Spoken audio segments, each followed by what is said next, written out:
네, 안녕하세요. 서쌤입니다. 컴퓨터 응용 선반 기능사 2014년도 1회입니다. 1번 문제 보겠습니다.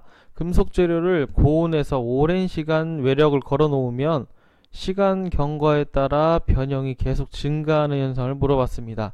여기서 중요한 포인트는 외력을 오랜 시간 외력을 걸어 놨대요.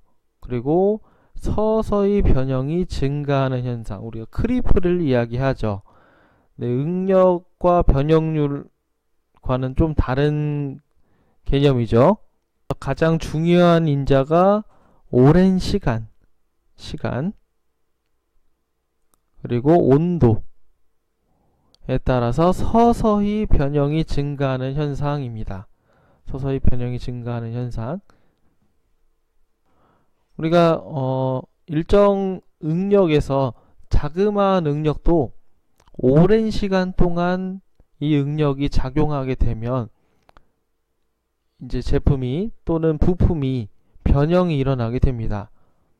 우리가 유리를 한번 예를 들 수가 있는데요.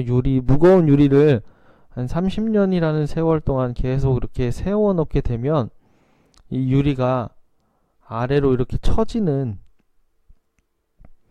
미세하게 처진, 이게 이제 과장해서 그린 건데요. 아래로 처지는 현상을, 변형되는 현상을 보실 수가 있습니다. 유리는 취성재료임에도 불구하고 깨지지 않고 이렇게 미세하게 변형이 일어나는데, 이런 변형이 일어나는 걸 크리프라고 합니다. 그래서 시간에 따라서 변형이 서서히 증가하는 현상을 크리프라고 합니다.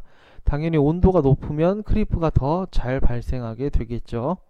정답은 1번이 되겠습니다. 다음 3번 보겠습니다. 공구용 합금강을 담금질과 뜨임 처리를 해서 개선되는 특징이 아닌 것을 물어봤어요. 담금질은 주로 경도를 증가시키기 위해서 하죠. 근데 단점이 경도와 취성이 같이 증가하는 단점이 있으므로 담금질 하면 반드시 뜨임을 해줘야 합니다. 뜨임은 취성을 없애주고 내부 응력을 줄여주는 역할을 하죠. 그래서 담금질과 뜨임은 항상 짝을 이뤄서 하는 열처리입니다. 그래서 조직이 균일하게 될 수 있는 특징이 있고요. 그리고 경도를 조절할 수가 있죠. 담금질로 경도를 올려서 뜨임으로 이 경도를 조절할 수가 있습니다. 가공성, 경도를 줄이거나 높일 수가 있으니까 그거에 따른 잘 깎이는지 안 깎이는지 가공성도 향상시킬 수 있는 특징이 있습니다. 근데 취성 증가는 개선되는 재질의 특징이 아니죠. 그렇죠? 그래서 정답은 4번이 되겠습니다. 우리가 열 처리를 하는 목적은 기계적 성질을, 가공물의 기계적 성질을 향상시키기 위함이 대표적인 열 처리들의 가장 큰 목적입니다. 그래서 개선되는 걸 포인트로 이해하시면 정답을 찾을 수 있을 겁니다. 다음 8번 보겠습니다. 지름이 50mm인 축에 록이 아니죠? 폭입니다. 폭. 오타가 있네요. 폭입니다. 고쳐주시기 바랍니다. 폭이 10mm인 성크키를 설치했을 때 전단 하중만 받을 경우 키가 파손되지 않으려면 길이는 몇으로 해야 되는가, 이렇게 돼 있어요. 보통 우리가 키라고 하면 평행키를 이렇게 그려봅시다. 키라고 하면 이게 네모난 키고요. 여기에 이제 보스라고 하는 이제 축이, 이렇게 보스와 함께 축이 이렇게 들어가겠죠. 그쵸? 그래서 여기 얘는 이제 축이 되겠고요. 그리고 키와 축이 끼워지는 걸 이제 보스라고 합니다. 몸체에 해당하는 것이겠죠. 그래서 이 축에 끼워지는 이 키의 길이를 물어봤죠. 이 길이를 얼만큼 설계를 할 것인가를 물어봤어요. 보통 일반적으로 축 크기에 1.5배를 길이 값으로 생각을 합니다. 그래서 우리가 키를 설계를 할 때 키에 들어가는 조립되는 축의 지름을 기준으로 해서 1.5배를 곱한 값을 보통 키의 길이로 설계를 합니다. 그 관련된 공식은 이렇게 되어 있는데요. 증명하는 것까지는 이런 공식들은 너무 복잡하니까 중요한 것은 키의 길이 설계 L, 키 길이 L은 축의 지름의 1.5배다. 그래서 축지름의 1.5배를 곱해주면 되죠. 그래서 키의 길이는 1.5 곱하기 축지름이 얼마였죠? 여기 50mm였죠. 답은 75mm가 되겠습니다. 2번이 되겠네요. 9번 보겠습니다. 롤링 베어링, 미끄럼 베어링의 내륜이 고정되는 곳을 물어봤어요. 우리가 베어링이라고 하면 이런 원통을 이야기하죠. 그렇죠? 이제 베어링인데요. 이 안에 이제 축이 끼워져서 이렇게 돌아가는데 이 베어링과 축이 맞닿아 있는 이 부분, 물론 베어링에도 축과 맞닿아 있는 부분이 있겠죠. 이 부분을 전월이라고 합니다. 그래서 내륜이라고 하면 안지름이죠. 베어링의 안지름을 이제 내륜이라고 하고 바깥지름을 외륜이라고 하죠. 그래서 이 맞닿아 있는 부분, 축과 베어링이 맞닿는 부분을 전월이라고 합니다. 그래서 고정되는 부분 1번이 정답이 되겠습니다.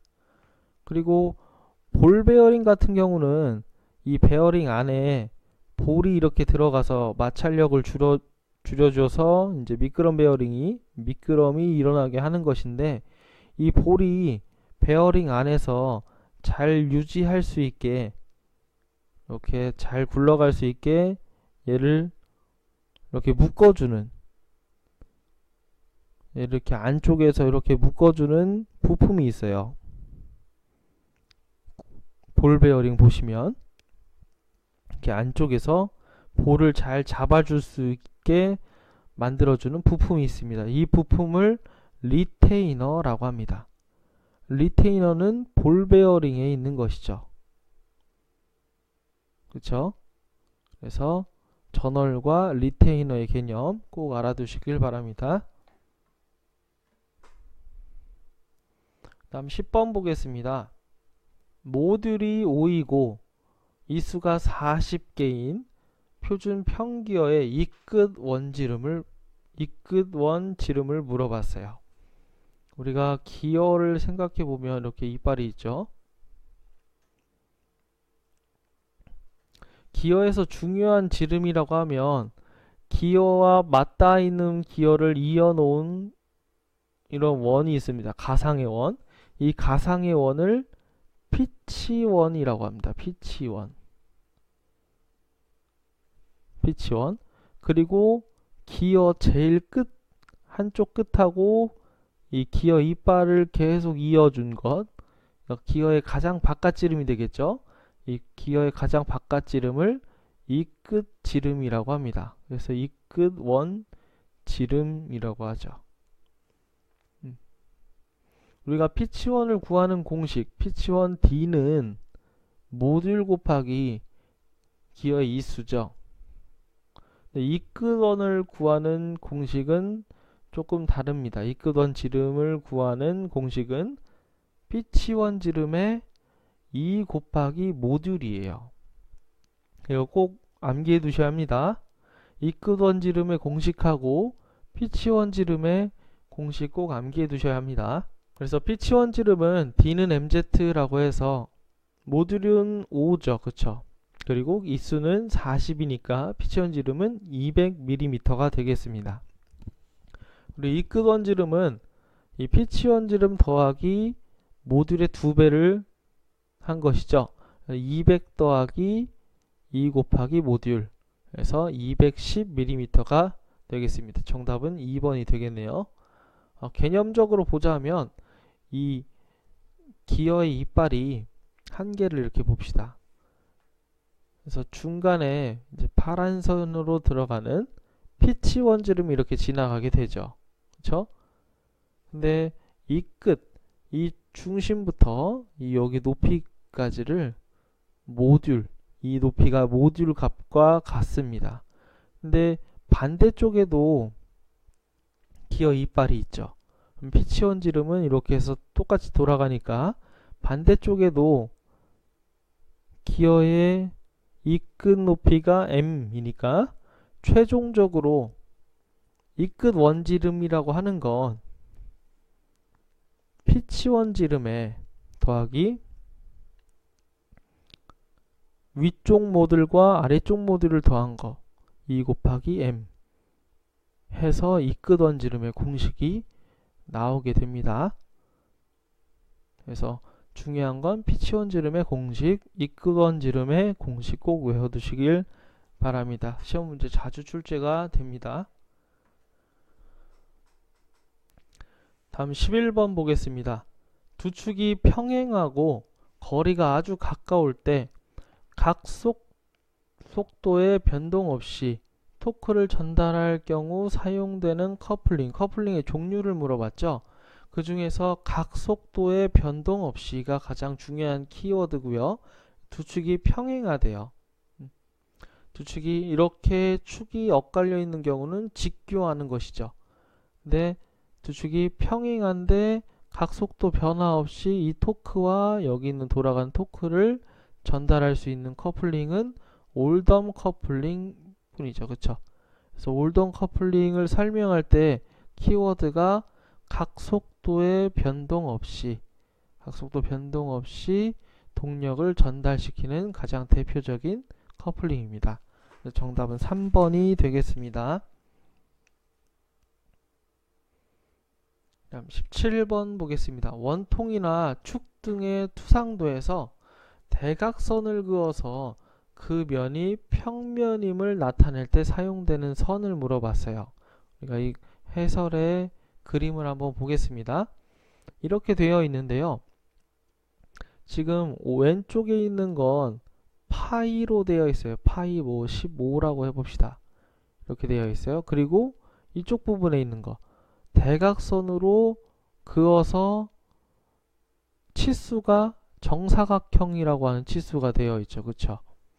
이걸 이제 3차원으로 그려보자면 원통이 이렇게 있고요. 그리고 조금 더 큰 원통이 이렇게 되어 있는 거고요. 거기에 사각형으로 되어 있는 것입니다. 사각형, 여기는 사각단면인 거죠. 굳이 그림을 그려보자면 이렇게 사각단면인 거죠. 반대로 한번 그려볼까요? 사각단면이 있고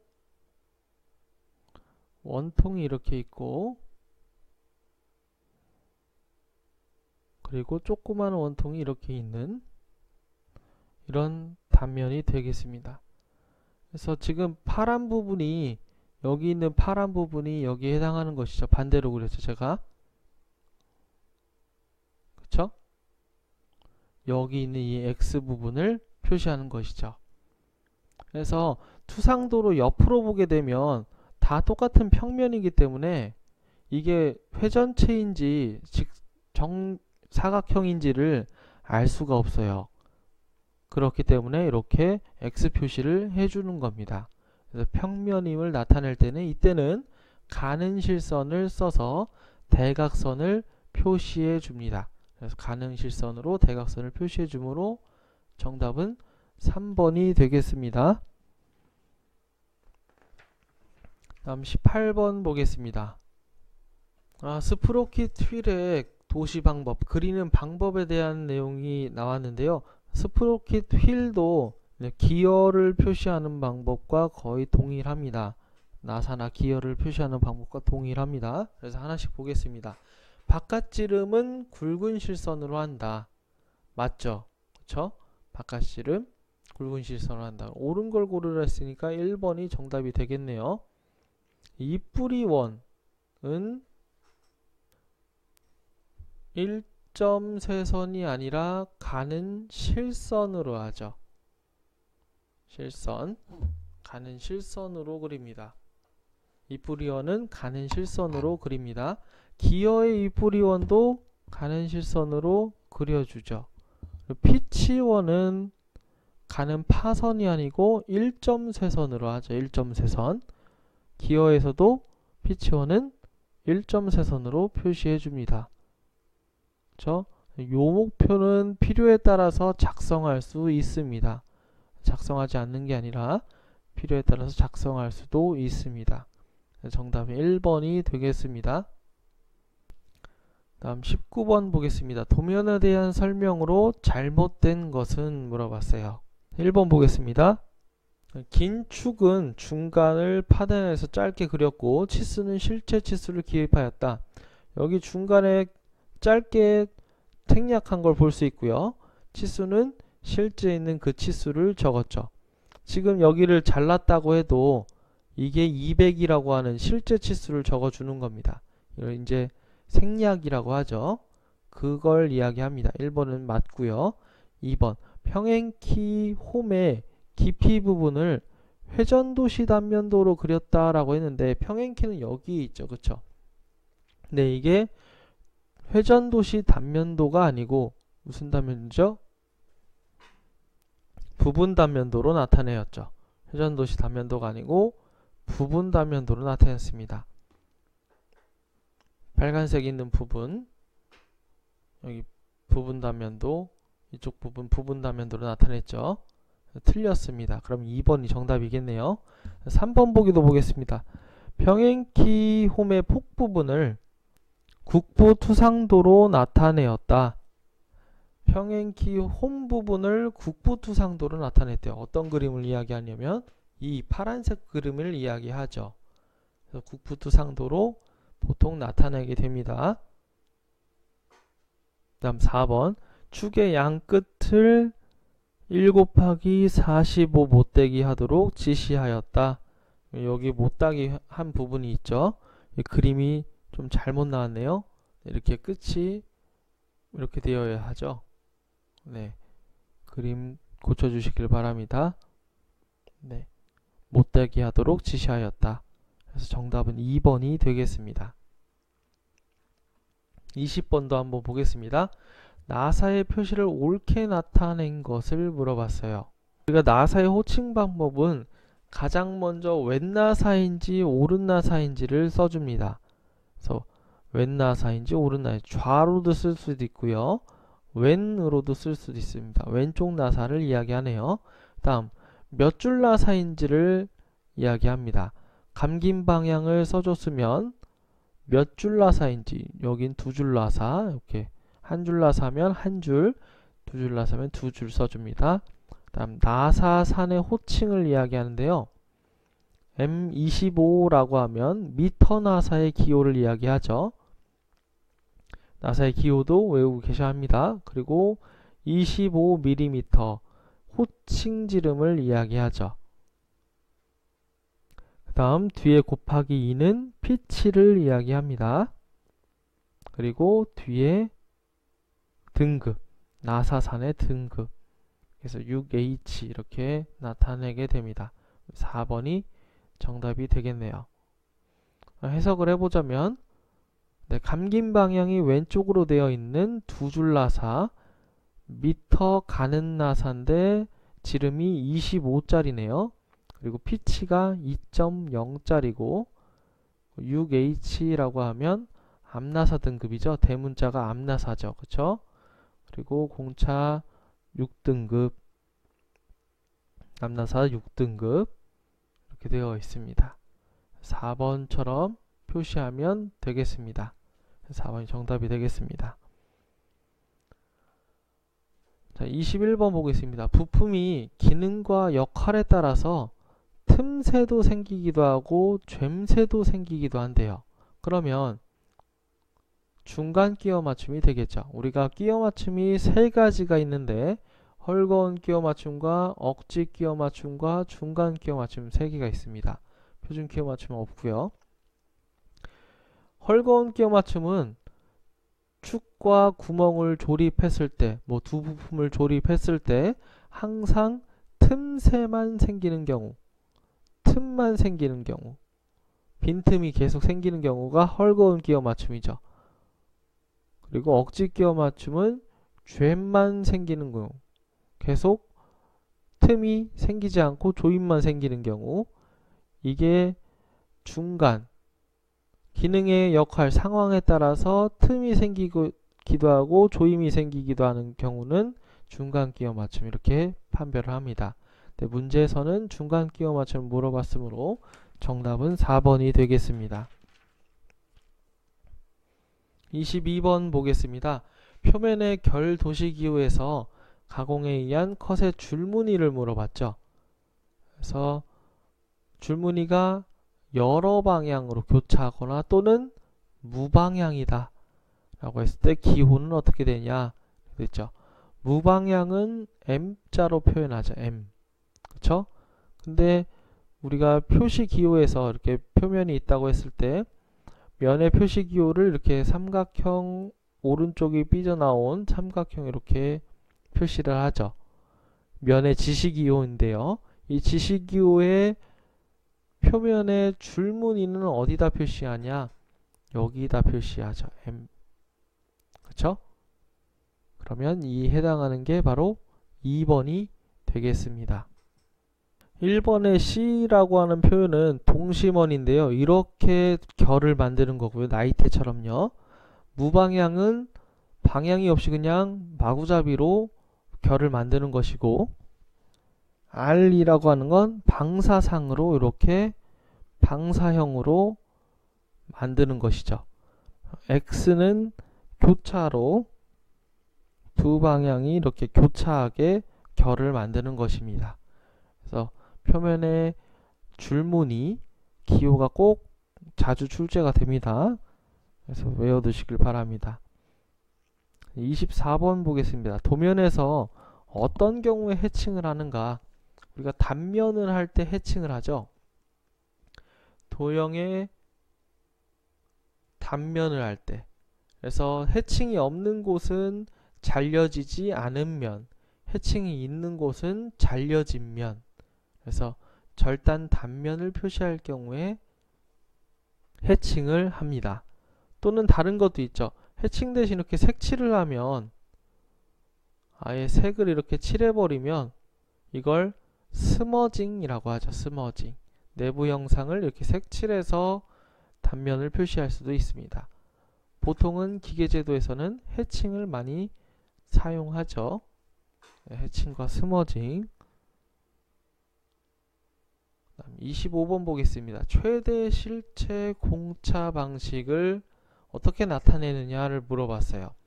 먼저 최대 실체 조건이라는 게 필요한데요. 우리가 기하공차를 생각해 보면 여러 가지 기하공차가 있는데 그중에 원통도를 한번 보겠습니다. 원통이 진짜 원통이 되려면 어디까지를 인정할까? 내가 가상의 원을 그려서 원통이 이 원 안에 들어오면 원통으로 인정해 주겠다.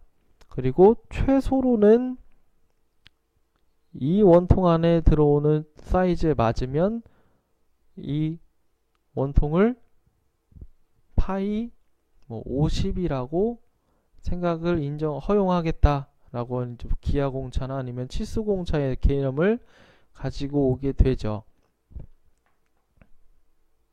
그래서 기하공차의 원통도라고 하면 빨간색 제품, 우리가 텀블러를 만든다고 해봅시다. 이걸 100만 개 만드는데 100만 개가 다 똑같이 빨간색 크기로 나올 수 있지 않아요.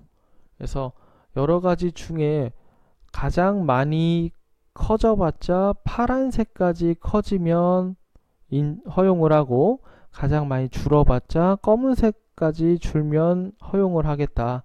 그건 다 파이 50짜리 진짜 원통이, 고든 원통을 가진 축의 기준으로 해서 원통으로 이제 기하공차를 규제를 하는 것이죠. 근데 이때 최대 실체 공차 방식이라고 하는 건 아래를 봅시다. 최대 실체 조건. 형체의 크기가 부피가 최대를 가질 때, 부피가 최대를 가지려면 여기 예를 드는 걸로 보면 파이가 지름이 가장 클 때가 최대 부피를 가질 때죠. 그 조건을 이야기하는 것입니다. 그래서 최대 실체 조건이라고 하면 부피가 가장 클 조건이라고 이제 생각하시면 되겠어요. 그리고 이걸 어떻게 표시하느냐, 뭐 기하공차 우리 기입 틀 있죠. 기입 틀에 뭐 이렇게 예를 들어서 뭐 이렇게 뭐 동축도 얘기하면 뭐 0.01 동심도, 그리고 뭐 데이텀을 A 이렇게 줬는데, 그러니까 최대 실체 조건을 어떻게 기입하냐면 기하공차 공차값 치수 D에 이렇게 M 동그라미 M자를 붙입니다. 그러면 이 파란색 이 기호를 보고 이 동그라미 M자를 보고 최대 실체 공차 조건을 이야기하는구나. 이 기하공차는 부피를 최대로 가질 조건을 이야기하는구나 라고 생각하시면 되겠어요. 그래서 그에 해당하는 보기가 바로 1번 보기가 되겠네요. 공차 부치 형체에 작용하는 경우 공차값 뒤에 기호를 붙인다. 이게 공차값이죠. 그 뒤에 붙인다.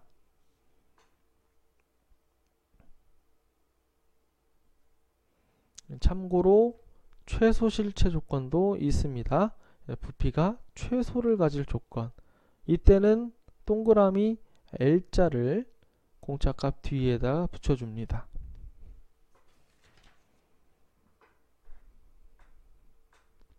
쭉 넘겨서 30번 보겠습니다. 가늘고 긴 일감을, 공작물을 정확한 치수로 깎기 어렵기 때문에 이것을 방지하기 위한 선반의 부속 장치를 물어봤어요. 우리가 가늘고 긴 공작물이라고 하면 파이가 작고 길이가 긴 공작물인데, 이런 공작물의 특징은 이렇게 척에다 이렇게 물려 놓으면, 얘를 이제 척에다 물려 놓고 회전한다고 해봐요. 회전하면 얘 자체에 무게가 있어서 얘가 막 이렇게 휘어지겠죠. 그쵸? 휘어진 상태로 돌게 됩니다. 미세하거나 아니면 크게 돌게 돼요. 이 상태에서 바이트를 들이밀어서 깎는다 그러면 분명히 치수 오차가 발생하게 되겠죠. 그래서 이걸 방지해 주기 위해서 중간 부분에 이제 방진구라고 해서 뭐 삼접 방진구도 있고 이렇게 여러 가지가 있죠. 방진구를 올려놔서 자중으로, 자중이라고 하면 이 자체의 무게, 공작물의 무게를 이야기합니다. 무게로 휘어지는 걸 방지해서 치수 정밀도를 높이는 그 액세서리를, 부속 장치를 이야기하죠. 그래서 얘가 방진구가 되겠습니다. 방진구. 그래서 고정 방진구가 있고 이동 방진구가 있죠. 그래서 고정 방진구는 조가 3개, 물리는 곳이 3개. 이동 방진구는 공구대 위에 올려놔서 막 이렇게 돌아다니면서 고정해 주므로 조가 2개. 그래서 한번 읽어보시길 바랍니다.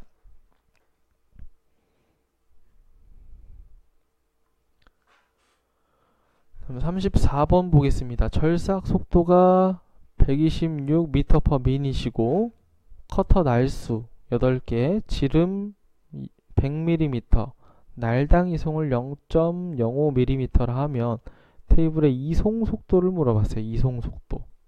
우리가 이송 속도 구하는 공식은 해설을 한번 보겠습니다. F는 FZ 곱하기 Z 곱하기 N이죠. 그쵸? 여기서 FZ라고 하면 날 한 개당 이송, 밀링 커터는 날을 여러 개 쓰니까 날 한 개당 이송을 이야기하죠. 0.05가 되겠습니다. 다음 Z, 날의 개수 8개가 되겠죠. 다음 N, 회전수인데요. 지금 문제에서는 회전수가 나오지 않았어요. 그쵸? 그럼 이걸 어디서 해야 되냐? V는 1000분의 파이 dn에 여기 회전수가 들어있죠. 그쵸? 이 회전수를 회전수로 정리를 합니다. 그럼 파이 d분의 1000 V겠죠? 그쵸? 근데 여기 해설에 V가 빠졌네요. 네, V를 꼭 써주시길 바랍니다. 오타가 있어요. 그래서 대입을 해보면 1000 곱하기 절삭 속도 V는 126mm입니다. 미터 퍼 미닛입니다. 126. 그리고 파이는 계산기 파이를 써도 되고 3.14를 값을 넣어도 됩니다. 그리고 D라고 하는 건 어떤 지름이죠? 네, 공구의 지름 100mm 를 계산해 보면 약 401.07이 나오죠. 이 값을 어디다 집어넣어야 되죠? 네, 여기다 집어넣어야 되죠. 그래서 계산한 값이 이렇게 나오게 되고 총 160.42, 약 160.42가 나오게 됩니다. 네, 그래서 가장 근사값을 찾아주면 되겠죠. 정답은 2번이 되겠습니다. 35번 보겠습니다. 절삭 공구가 갖추어야 할 조건으로 틀린 것은 절삭 공구의 구비 조건이라고 하죠. 절삭 공구의 구비 조건은 선반 기능사에서 자주 출제가 됩니다. 우리가 공구라고 하면 칼날을 이야기하죠. 그럼 칼날을 기본적으로 공작물보다는 강도가 세야겠죠. 그쵸? 그리고 이 끝이 날끝, 인선이라고 하는 날끝이 마찰열로 인해서 온도가 엄청 올라가게 되겠죠. 약 1200도에서 크게 순간 온도는 3000도까지 올라간다고도 합니다. 그걸 버텨야 하기 때문에 고온 경도를 가지고 있어야 돼요. 고온 경도라고 하면 온도가 올라갔을 때 경도를 유지하는 정도 얘기하는 거죠. 그리고 내마멸성, 마멸에 견디는 성질이 커야겠죠. 그리고 충격에도 잘 견디면 좋겠습니다. 그리고 인성이 작어가 아니죠. 네, 작아죠. 네, 맞춤법 고치도록 하겠습니다. 공구 보호를 위해서 인성이 작게 되면 인성의 반대말이 취성이에요. 그쵸? 인성이 작다는 건 취성이 올라간다는 얘기예요. 인성이 작다는 건 깨지기 쉽다는 얘기와 같죠. 근데 인성이 작으면 안 되겠죠. 그쵸? 인성이 커야 합니다. 인성. 질긴 성질이 커야 합니다. 그래야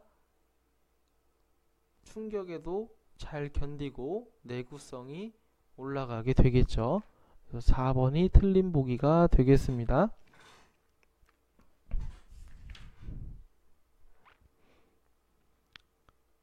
다음 37번 보겠습니다. 만능 밀링에서 기어를 절삭하려고 하는데 이 원형 공작물을 분할 가공을 해서 기어를 만들려고 해요. 그런데 기어 이수가 127개래요. 그쵸?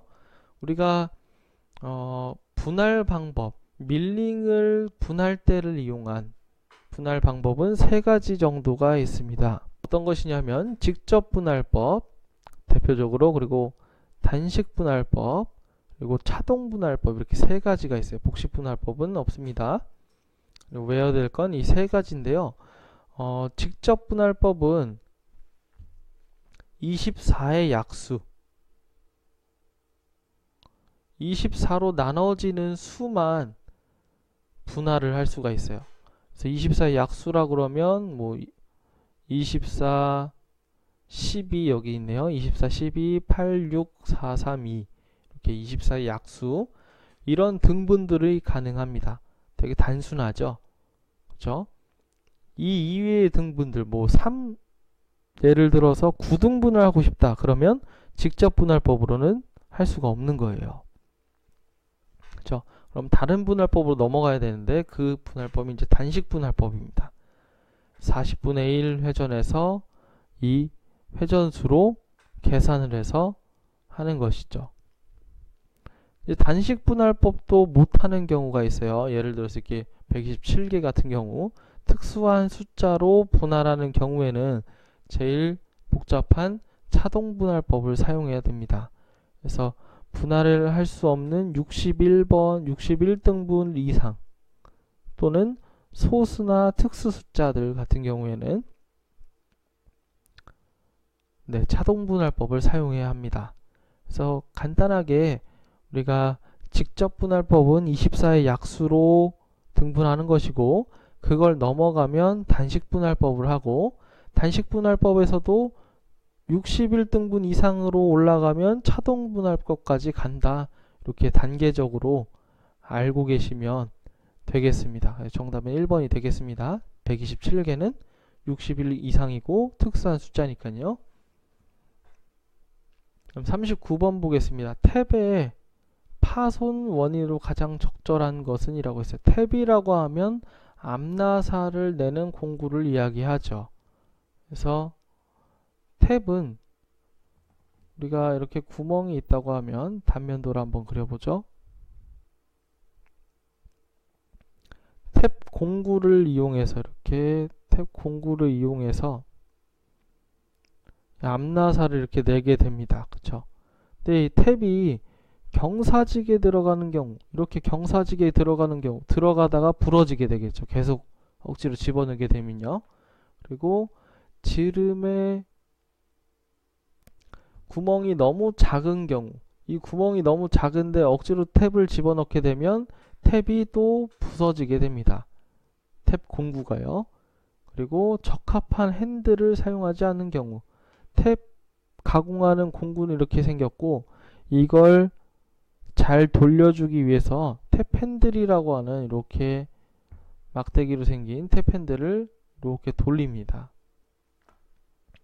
이걸 탭 지름에 맞지 않게 할 경우 헛돌게 되겠죠. 또는 과하게 돌게 돼서 적당한 힘을 줄 수 없게 돼서 탭이 파손되기도 합니다. 그리고 이 밑에 판을 테이블 위에 올려놓고 탭이 다 뚫렸음에도 계속해서 집어넣게 되면 탭이 결국에는 부서지게 되겠죠. 그래서 구멍 밑바닥에 탭의 끝이 닿았을 경우, 이런 경우에는 탭이 부서지게 되는데 이 부분들을 꼭 유념하셔서 탭 작업을 해야 합니다. 그래서 가장 적절한 걸 물어봤으니까 2번이 정답이 되겠죠.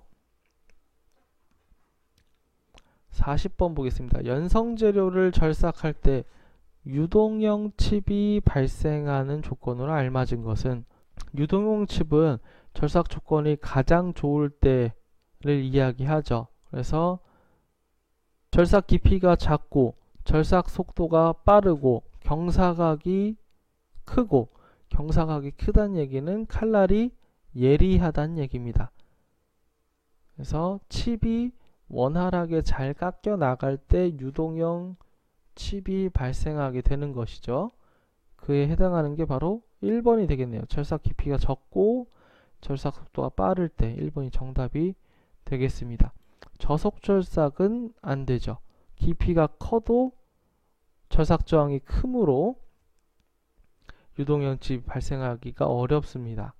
점성이 큰 가공물을 절삭하면 열단형 칩, 경작형 칩이 발생하게 되죠. 매진 재료, 취성이 큰 재료를 절삭하면 균열형 칩이 발생하게 되죠. 정답은 1번이 되겠습니다. 41번 보겠습니다. 머시닝 센터에서 파이 12mm인 엔드밀로 가공하려 할 때 절삭 속도가 30m/min이면 회전수를 물어봤죠. 회전수, 분당 회전수. 그래서 N은 파이 d분의 1000v라고 하는 이 공식을 쓰는 거죠. 근데 이 공식은 어디서 왔냐 그러면 우리가 절삭 속도 구하는 공식 v는 1000분의 파이 dn, 여기서 n으로 정리를 다시 한 것이죠. 거기서 지금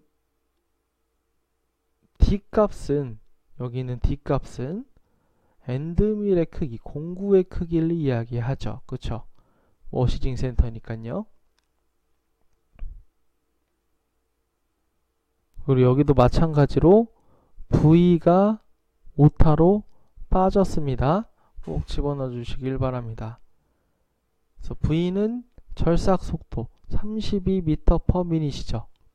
그래서 집어넣게 되면 1000 곱하기 32분의 3.14 파이죠. 곱하기 12 공구의 지름. 그래서 계산을 해보면 848.82 근사값이 나옵니다. 그 근사값에 해당하는 가장 가까운 보기를 선택해주면 되겠죠. 정답은 3번이 되겠습니다.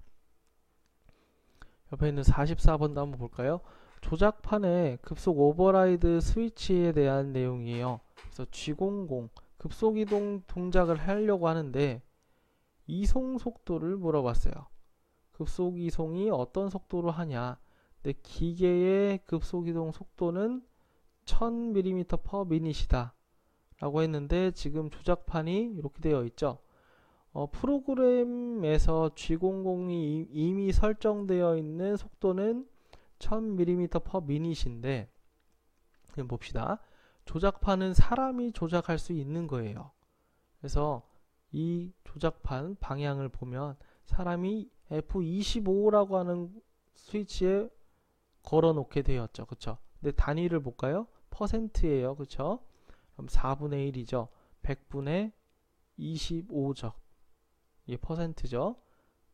이걸 속도, 이송 속도로 곱하면 되겠죠. 그래서 250mm/min으로 움직이겠죠.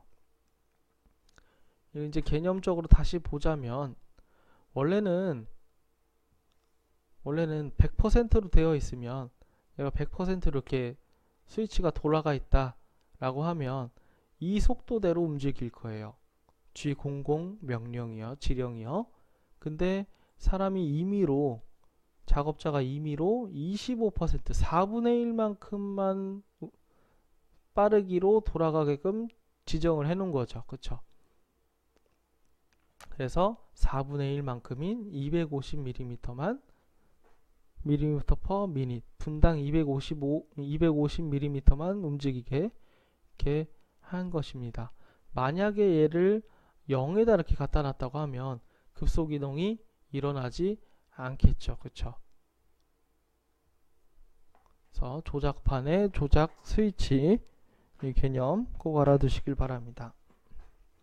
45번 보겠습니다. 나사 가공 프로그램에 관한 설명으로 적절하지 않은 것은, 우리가 나사 가공할 때는 주축 회전수를 일정하게 제어합니다. 지름에 따라, 공작물의 지름에 따라서 회전수가 바뀌면 안 되기 때문에 주축 회전수를 일정 제어를 합니다. 그 일정 제어 G코드가 G97이죠. 나사 가공은 반드시 G97을 사용합니다. 그다음에 이송 속도는 나사의 피치 값으로 지령하는 게 아니고 리드 값으로 지령하죠. 리드 값으로 지령합니다. 그래서 나사 가공에서 이송량은 리드와 같습니다. 리드. 근데 보통 우리가 실기에서 선반기능사, 컴퓨터 응용 선반기능사 CNC에서 나사의 이송속도 피치 값으로 넣어라 라는 얘기를 많이 하는데, 이게 선반기능사에서는 한 줄 나사라서 그래요. 한 줄 나사라서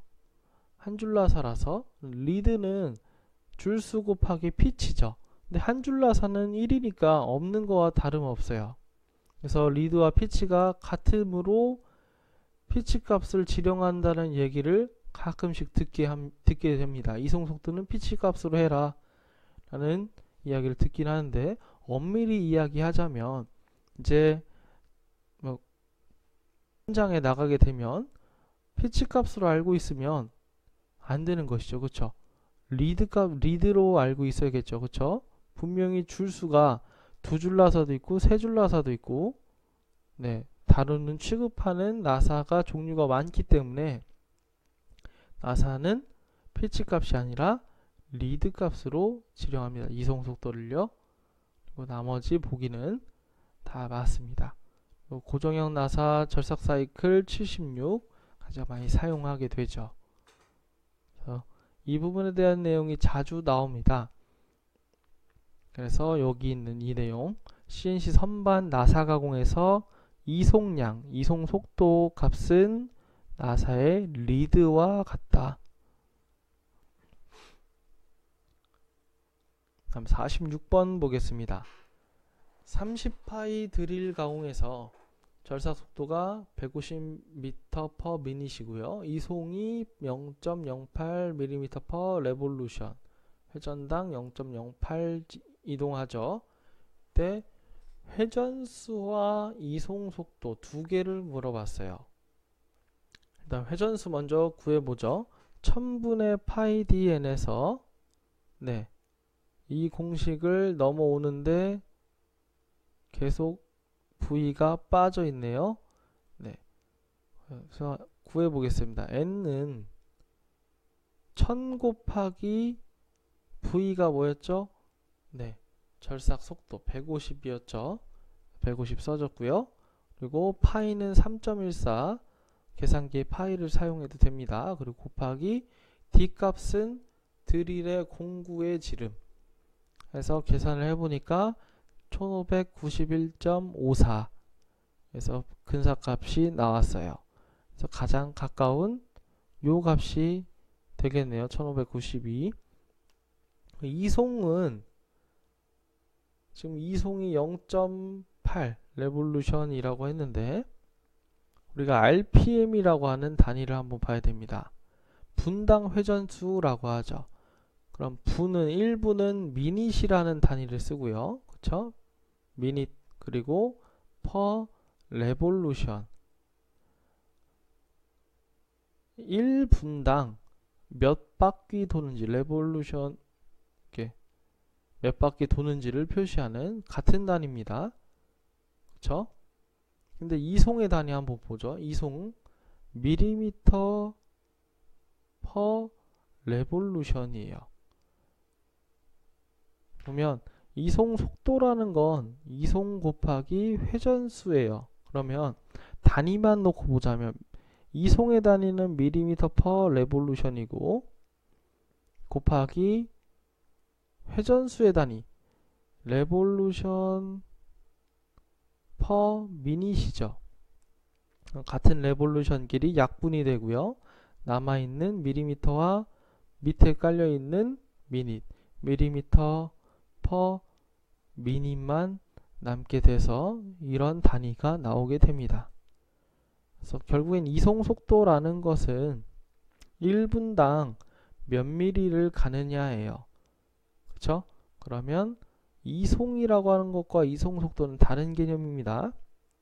이송은 공작물이 한 바퀴 돌았을 때 바이트가 몇 미리 이동하는가를 이야기해요.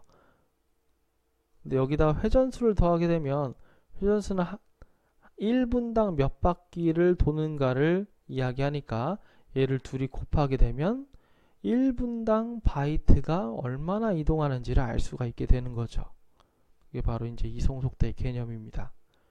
계산해 보면 0.08 곱하기 1592 정도 하면 127 정도가 나오게 됩니다. 그래서 정답은 3번이 되겠습니다.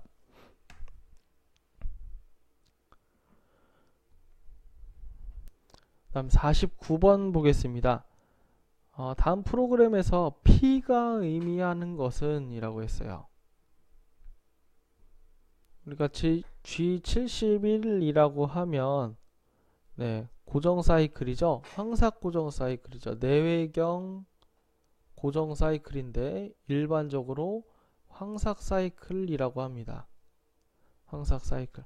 우리가 고정 사이클을 사용하는 이유를 그 CNC 선반 이론 강의할 때 언급을 했었어요. 그래서 사이클이라고 하는 것 중에 G71은 두 줄로 표현한다고 했죠. 두 블록으로 표현한다고 했고, 거기에 U 값, 지금 U라고 썼지만 실제로 프로그램은 숫자가 써지겠죠.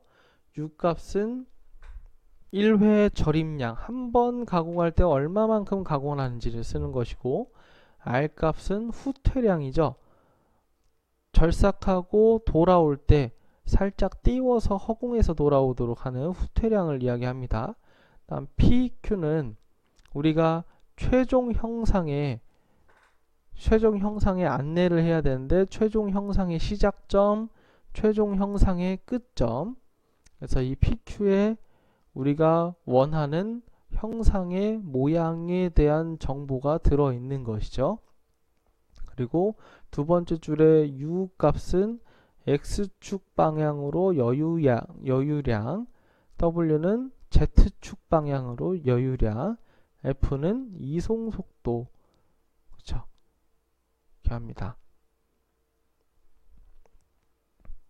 그래서 1번을 보면 X축 방향 도피향이 아니고 도피량이죠. 도피가 이제 후퇴량이죠. 그래서 X축 방향의 도피량을 얘기하는 건 R 값입니다. R. 그렇죠? 여기 있는 이 R 값을 이야기하고요.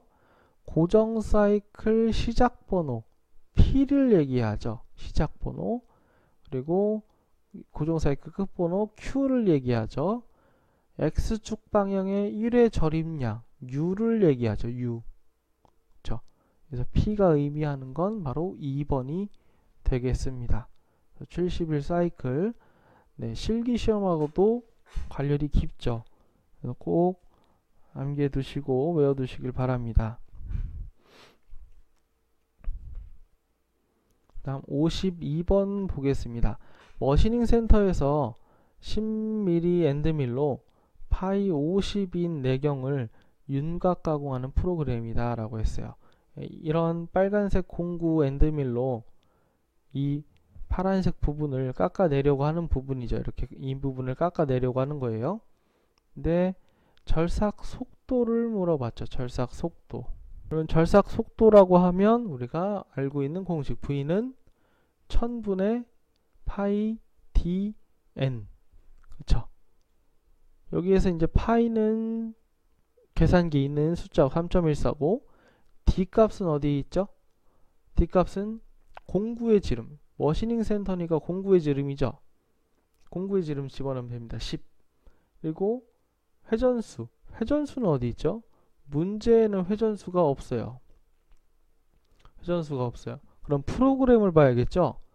G97이 주축 회전수 일정 제어죠. 그렇죠? 주축 회전수 일정 제어. 어떻게 얼마만큼 S800.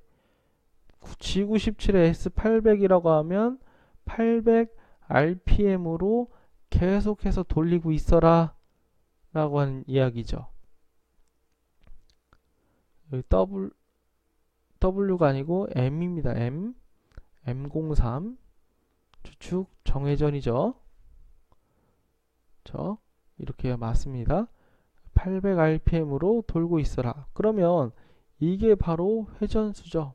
회전수. 그래서 이걸 계산해낼 수가 있죠. 1000분의 3.14 곱하기 D, 아까 10mm 공구의 지름, 그 다음에 800. 이걸 계산해내면 되겠죠. 그래서 계산해보면 25.13 정도 나오니까 2번이 정답이 되겠습니다. 다음 53번 보겠습니다. 원호 가공을 하는데 CNC 가공에서 원호 가공 코드 G02, 시계 방향은 G02, 반시계 방향은 G03이 있죠. 적합하지 않은 워드는 라고 했어요. G02 적합하죠. 그리고 얘를 준 다음에 G02 뭐 X10 Z-3 그리고 R 값을 주죠. R 값 뭐 8 이렇게 줘서 세미콜론으로 마무리하는데 R 값 8 뭐 이렇게 주기도 하고 IK로도 표시할 수 있습니다. X축을 I로 표시하고 Z축을 K로 표시해서 증분지령처럼 이렇게 표시할 수도 있어요. R 대신에요. R 대신에 이 둘을 써서 표시할 수도 있어요. 죄송합니다. 그런데 R 값만 사용할 때는 워드로 R 값만 사용할 때는 마이너스 값을 쓰지 않습니다. IK는 마이너스 값을 쓸 수 있는데 R 값은 마이너스를 쓰지 않습니다. 그래서 1번이 정답이 되겠습니다.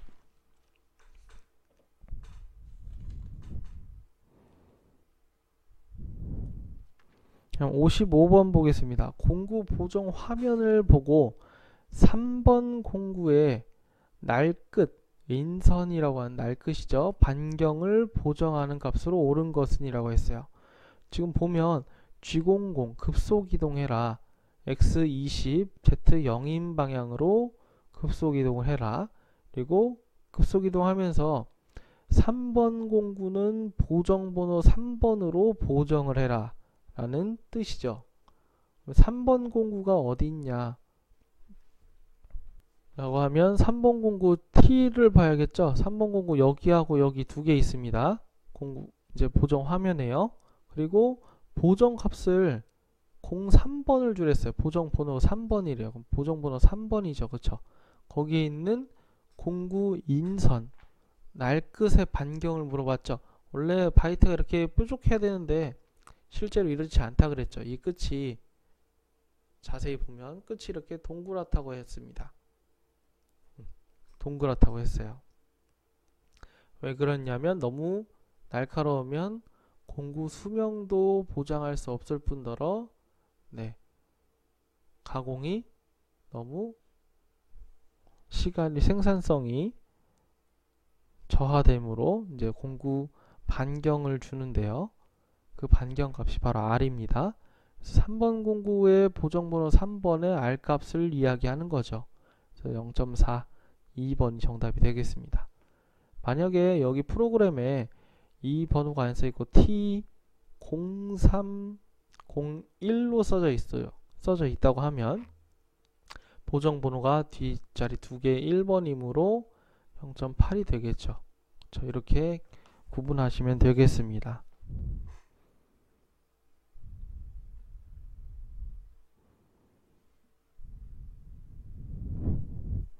58번 보겠습니다. 다음 중 머시닝 센터 프로그램에서 공구 지름 보정에 대한 설명으로 옳은 것은 이라고 했어요. 1번 일반적으로 공구의 지름만큼을 보정한다 라고 했는데 반지름만큼을 보정하죠.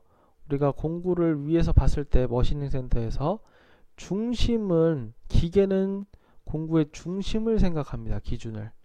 근데 우리가 프로그램을 생각할 때 실제로 깎는 건 이 끝에서 깎이죠. 공구의 양 끝에서 깎인단 말이에요. 그래서 중심을 기준으로 이 한쪽 끝까지 그러니까 반지름에 해당하는 이 부분의 차이, 오차를 보정해 줘야겠죠. 그래서 지름을 보정하는 게 아니고 반지름을 보정해 줍니다. 틀렸고요. 2번 공구의 진행 방향을 기준으로 오른쪽 보정은 G40이 아니고 G42죠. 42. G42를 사용한다. 틀렸죠. 공구를 교환하기 전에 공구 지름 보정을 취소해야 한다. 그렇죠. 공구 지름 보정을 취소해야 되죠. 우리가 뭐 1번 공구를 쓰고 그 다음에 3번 공구를 쓴다고 가정을 해보면 1번 공구를 사용할 때 공구 길이와 보정에 대한 수치를 써놓고 바꿀 때는 얘를 다시 해지해야겠죠. 취소해야겠죠. 그런 다음에 3번 공구를 바꿔서 다른 보정 값을 또 주입해야 된단 말이에요.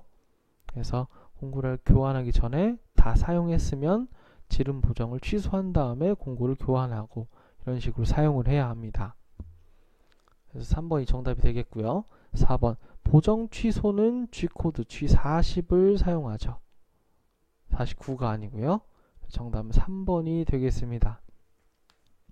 자, 이렇게 해서 기출문제 풀이를 마무리하도록 하겠습니다. 네, 감사합니다.